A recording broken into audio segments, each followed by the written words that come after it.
What's up, co-reporters, and welcome back to my channel. It's time for another recap of Love is Blind UK. This time we're tackling episode 2, and this episode, surprise, surprise, Sam's true colors continue to show, and spoiler alert, they are ugly and they are scary.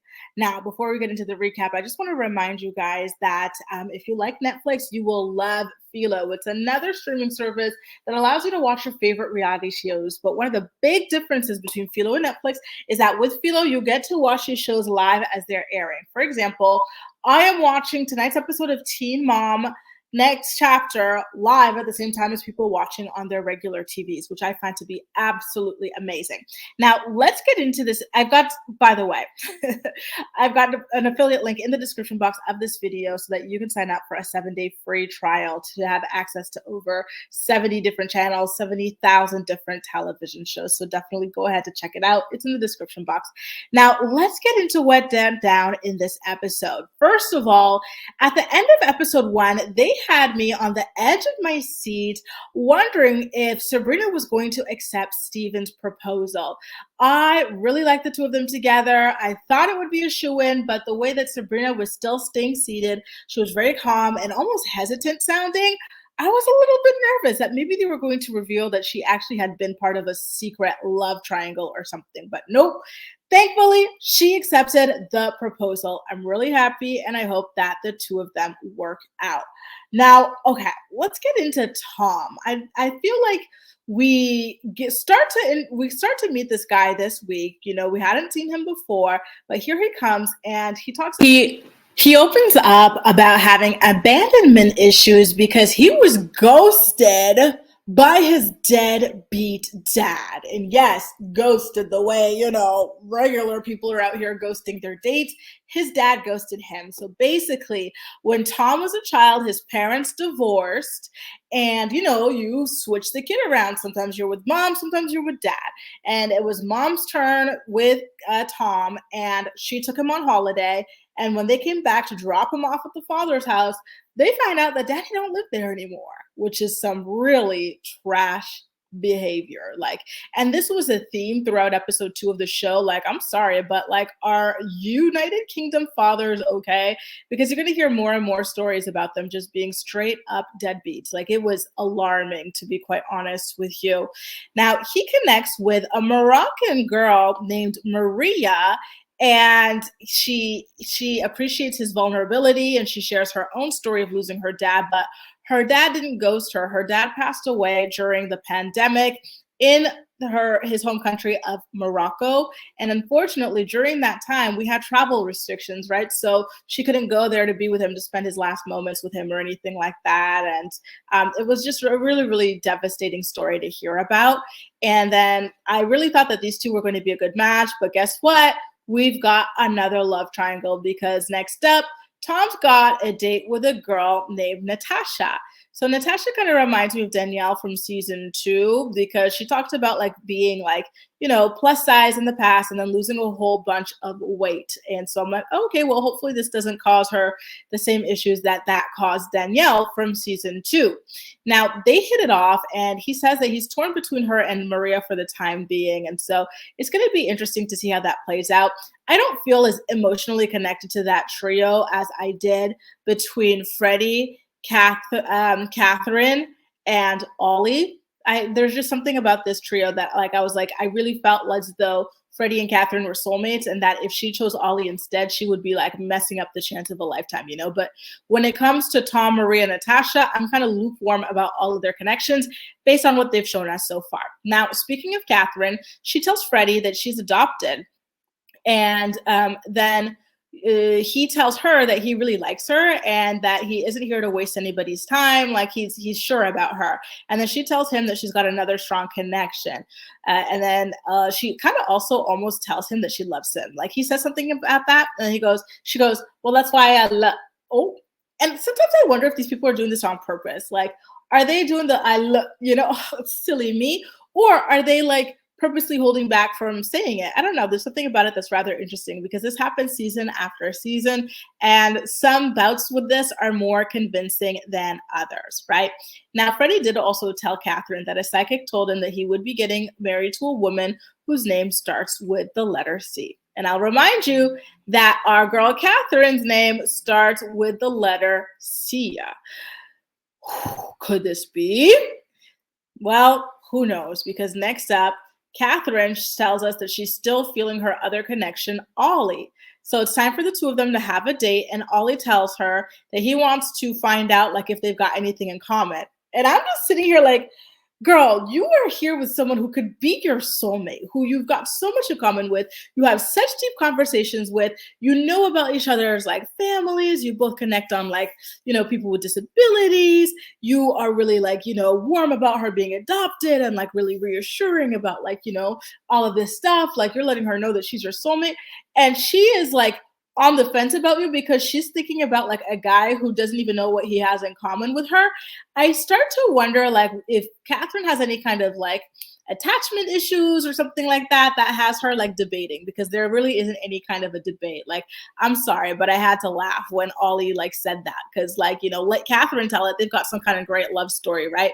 So basically he says, listen, I don't know what we have in common, but like, let's figure it out while we see other people. Like, just so you know, Catherine, I wouldn't be mad if you pursued other connections. And obviously he already knew that she had a connection with Freddie. So to me, that was his way of letting her down gently in order to continue to nurse the connection that he has with Demi, right? And then afterwards, I guess I'm proven right because Ollie goes to the men's lounge and he tells a guy there that like his connection with her is like nice and everything. What is missing, like that spark, it's missing the je ne sais quoi, like it's kind of just there. And now we flip over to the first reveal of the season after the first engagement of the season. Steven and Sabrina are ready to finally meet each other, and they both look smashing, I might say. And I gotta say that I love, love, love. And I know that in the US, it's the guys who choose the woman's ring, and I believe it's the same for Brazil. I don't watch Sweden. I don't watch Japan. I'm on the fence about Mexico, but is it the same in the UK, or did they speak about it and like gemstones were introduced? Because I had never seen a gemstone engagement ring be introduced. Now I'm thinking about Kyle, who gave Shayna an heirloom ring, but I believe that even that was a diamond. But, I got to say that I really, really loved that. I felt like the ring suited Sabrina so much. I love gemstone engagement rings. I want to see more of them out there. I love the representation. So bravo to them on that. And you know what else I love is that Sam is still trying to manipulate Jasmine into like falling for him. But she is so smart. She sees right through him. She's so unimpressed with him. And she's like, Sam, like, you keep on giving me these canned responses that you're like, it's like you're telling me what you want me to hear. I don't know, like, how much of this you mean, And so at this point, I'm like, I don't know if it's like, and I'm not saying that Sam is a sociopath or a narcissist, but they say that about one of these people. They say that there are certain people with certain like personality, like, antisocial personality disorders, where they don't like connect well with people, and they don't intend to. Like they try to mirror what they see like as people doing towards them, or like around them or whatever. Like, oh, there's a cue to cry. I don't feel sad, but like there's a cue to cry. Like there's a cue for this, in order to manipulate people. So again, I'm not saying that he falls into these categories, but when she was saying that, I'm like, Jasmine, like you should be so proud of yourself for the way that you have honed your intuition, because Sam is an inauthentic person. I don't think I don't think he's here for the right reasons or anything like that. And I think that people like him can really hurt you. And I'm happy to see women like Jasmine trust their intuition, speak out, and not be afraid to be impolite, because I feel a lot of times as women, we are socialized to like stuff down our own discomfort for the sake of being polite and not hurting a man's feelings. She's like, no, I'm going to be honest. I'm going to tell you, like, I'm not feeling it. I know something's happening. I don't know what it is, but there's something off. And it's true. Like there's something deeply, deeply off about Sam. And I find him to be an eerie person for that reason. Now, let's get back into Tom, the love triangle and everything like that, right? So Tom is still trying to figure out if he wants to further pursue his relation or take his relationship with Maria to the next level, or if he wants to take his relationship with Natasha to the next level. He says something that had me going, it's giving dog whistle. Because he's like, I just know that with Natasha, like she would fit so easily into my life, and Maria, she wouldn't fit as easily. And I'm like, why? They're both easygoing, like active, nice girls who are like, well put together and stuff like that. Like, I think the only major difference between the two of them is that Natasha is white like Tom, and Maria, she's brown, she's Moroccan, and she's Muslim. I feel like he's kind of like low key, like maybe this is going to be the first time he has an interracial relationship, or maybe he's had them in the past and he felt like they affected the ability of the other person to fit into his life. But there was something about it. And I'm not saying he's a racist or anything like that, far from it. I'm just saying that I felt like he was kind of like now going, okay, well, will her religion, will her culture, will these kinds of things like have an impact on her relationship? And listen, I do think that these are fair questions to ask. So I don't want people to think that I'm critiquing him for it. I think he's well within his rights to. But if that is what he was getting at, I do wish that he was having an open conversation about it. Because listen, it's fine. You're here to find someone to spend the rest of your life with. So why not ask all the questions? I remember Lauren asking these questions in season 1 of the show when she has thinking about marrying Cameron. So, good on him for that, right? Now, let's get back to the subject of UK men and deadbeat fatherhood, because we already saw that Tom's dad ghosted him, right? And then there's this new guy that gets introduced to us. His name is Bobby, and his dad, was just not there for him either. And it's like, oh my God, guys, what are you doing having these kids you don't want to like raise? It's just so sad. And there were other people in episode 1 as well. I don't remember who off the top of my head, but there were other people as well. And I just find that to be very, very like sad and disappointing. Now, he starts connecting with Jasmine, and I'm like, oh my God, thank God. I like Jasmine. I want to see more of Jasmine. And I like this guy for Jasmine. I think that he's authentic, just like Jasmine's authentic. And I hope I'm not wrong. And I hope that they continue to nurse this connection as she ditches Sam for Bobby. Okay. Now, Sam, by the way, at this point, Jasmine decides to do exactly that. So she circles back to Sam on their next date and she tells him, listen, nothing against, she was so respectful. She said things I wouldn't have even said. Like, oh, I think you're a great person. It's just you're not the right fit for me. There's another, I'm like, girl, is he a great person or is he a manipulator? But like the guy, again, there's something off. There's something truly, truly off about him, because he's claiming to be so deeply in love with her. He wants to marry her and stuff like that. And she's dumping him. And he's just sitting there like this. Like he's bored and he's like spinning around like a pencil and stuff. And I'm like, this is so weird. I haven't seen someone like react this way to someone that they claim to be deeply in love with, I really feel like this guy just wants attention. He wants validation from women. Like they might be a source of supply for him. And that's why like he just does not, there's something that just does not connect. And then it gets kind of like scary because he goes back to the men's lounge, right? Pretending to be devastated, and he's crying. But look, dry. No tears in this man's eyes. Like he's weird.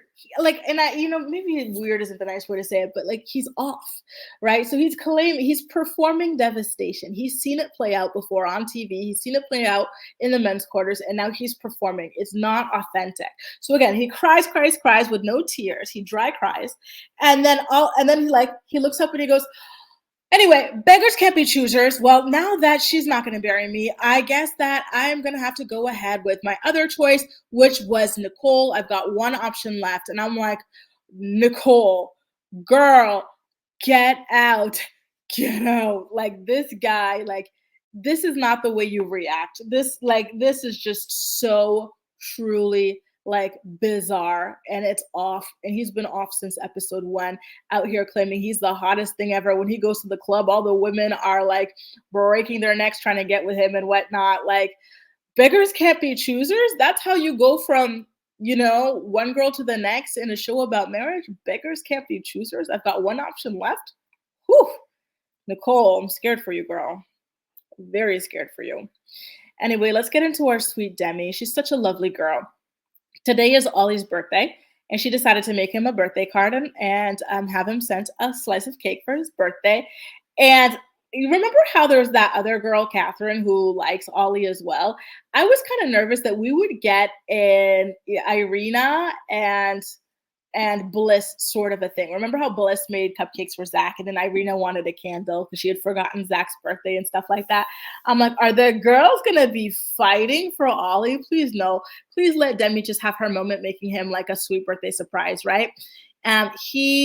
He's very emotional and appreciative of like the efforts that she made for his birthday. And she's like, like this just validates my decision. And you could tell that at this point, Ollie already knew that he was going to be like going for Demi. And so I do think that a proposal is coming, but it must be episode 3 then. And then, I'm still kind of angsty, like wondering if Catherine's going to try to step in here. But then Catherine graciously announces that she's going to stop pursuing Ollie and focus on her relationship with Freddie.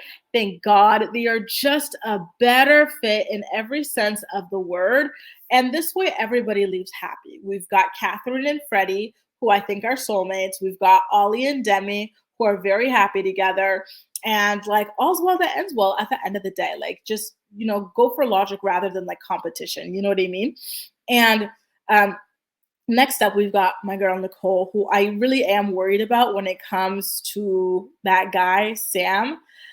But and I was really hoping that her match, Benaya, would step up and like help, like, steer her away from Sam and towards him. But it just doesn't go down that way because Nicole asked Benaya, like, if he's getting ready to propose or anything like that, like if, with his connections, including her, and he's saying no, he's not there yet. Like he offered not a single shred or ounce of assurance that like he's serious, he's in this, and he sees her as his wife. And so, when you're on a show here to try to get married, obviously when a guy tells you that, and then this is the same guy who can't even commit to living in a home, right? He's just traveling around the world, like couch surfing or something like that. You kind of go, you know what? Like, I could do better than this, honestly. Like, I could do better. I'm going to move on to the next one. And then you've got Sam here who presents himself as this like nice, put together, attractive guy. Like, I see why. Although I do wish she had sharper intuition the way that Jasmine does, or trusted her intuition more, because she already like clocked Sam early on. But I guess she just wants to be married so badly that she's willing to ignore those red flags. Listen, I hate to see my beautiful Black girl torn between a homeless man and a potential like sociopath. Like, Nicole, babe, you're beautiful. You should just walk away at this point. And that's the thing. I do wish that people would just walk away. Maybe we'll see that episode 3, 4. But like I love like when in the US, when in Brazil, the women just go, you know what, there's nothing for me here. I don't want to waste my time. I'm out. Like that's an option too, Now, here's something that really pisses me off, because this was Benaya's opportunity to lock in his connection with Nicole, but then he denied that opportunity. And then in his confessional, he tells us that he's falling for her. Why didn't you tell her, like, I'm falling in love with you? Like, just know that I'm serious, But like, anyway, listen, I think anyway, Nicole can do better than Benaya. So whatever. Now, guys, I'm sorry, but I had to fast forward through Bobby rapping for Jasmine. There are a few things I hate more than a SoundCloud rapper, okay? Like, I can't. Like, if a man started just rapping, if my man started just rapping for me, I would just, like, get the ick, okay? But listen, it did not give Jasmine the ick. It worked on her. And then he proposes, and the proposal really was sweet, okay? I like Bobby and Jasmine together, and that's another couple I want to see work out, but I haven't seen enough of them to say like, wow, like you know what I mean? Like soulmate together forever kind of thing. So I'm gonna have to wait for further episodes to get into that pairing. Now, unfortunately, Sam starts to sink his claws into Nicole next. Remember, this guy said, beggars can't be choosers. Jasmine did not fall for my okie doke. It's time for me to get with Nicole. And here he goes, you guys. He lays it down extra thick by giving her his, quote, lucky bracelet, which I don't even believe was a lucky bracelet. It probably was just a random bracelet that he's lying about in order to, like, force a connection with Nicole at this point. He tells her that she's his soulmate. The man who literally just said, beggars can't be choosers, so let me get with this girl now that the other girl dumped me, is now telling the backup option that she's his soulmate. Like, He's psycho, you guys. He really is. Like he disgusts me. And it's really harsh to say, but he disgusts me. Okay. Now, and mind you, he was also telling Jasmine this before when she was calling him out for saying, dude, like you just want to say things that you think I want to hear. Like, no, you're not honest, right? Now, Nicole, at this point, I'm kind of like begging her to open her eyes because she had already seen through him, and I want her to like just remember what her gut was telling her. And at this point, I'm like, oh, I wish we got more of the ladies' quarters because I imagine the other girls got similar fake vibes, manipulative vibes from Sam, and would have been able to warn Nicole against him. You know what I mean? So it's really sad to see that she might fall victim to this trap. But here comes Benaya actually to come and try to save and protect our Nicole. So he tells someone in the men's quarters that he needs to tell Nicole, like, you know, be careful, be wary of Sam. He's not here for the right reasons and stuff like that. But at this point, they have their date. And at the very beginning, by the way, he finally gets her like a gift. And it's a beautiful, literally very beautiful, stunning bouquet of flowers. It's like wine. It's a charcuterie. I'm like, I hate pronouncing it that way, but I'm like, it's so pretentious to like pronounce it properly, right? But charcuterie. He gets her a charcuterie board, but it's all too late. Okay. And she already dumps him and stuff. And then he's like, okay, well, listen, I just want you to know that Sam is just, he's not here for the right reasons, you guys. Nicole, like, be very careful, guard your heart and everything. And I don't know. I don't know how she'll take that. I don't know. Will she listen or will she think that Benaya is just like jealous that she's dumping him for Sam? I'm nervous for her. Nicole, I'm so nervous. By the way, the guy that Benaya was like consulting about like telling Nicole, it was Steven. Steven told him that it was the right thing to do to warn her if he really felt that way about Steven. Tough times, y'all. Anyway, that was a recap of episode 2 of Love is Blind UK. As usual, I want to know everything that you have to say about it. You heard my opinion. Now, share yours, okay? In the comment section down below. Don't forget, I've got an affiliate link to hook you up with a week free trial of Philo so you can stream other amazing reality television shows. There are over like 70,000 options on there. And once again, you can watch them live as they're dropping on like cable. Like if you want to watch Love and Hip Hop as it's airing, go ahead on Philo if you don't have cable. You know, you could do Jersey Shore. Pretty much, you know, I mean, not pretty much, but anything that is on that streaming service. All right. Take care, you guys. See you in my next video. Bye.